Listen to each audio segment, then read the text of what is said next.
জন্য প্রস্তুত থাকতে হবে।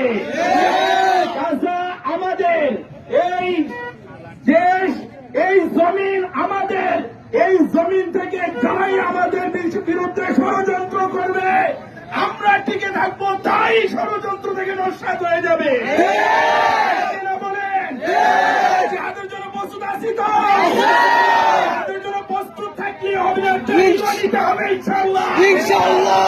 যার অবস্থান থেকে ট্রেনিং নেওয়া শুরু করে দাও ইনশাআল্লাহ। আরেকটি কথা হলো পণ্য, আরেকটি কথা কি, আরেকটি কথা কি বলো, পণ্য। ইসরায়েলের পণ্য বয়কট করতে হবে, তা হারাম হারাম।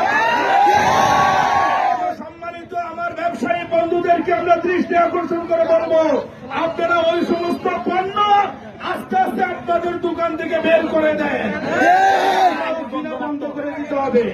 আমাদেরকে তৌফিক দান করে সংক্ষিপ্ত মুনাজাতের মাধ্যমে আমাদের অনুষ্ঠান শেষ হয়ে যাবে। আমাদের সম্মানিত বড় হুজুর সংক্ষিপ্ত মুনাজাত করবেন।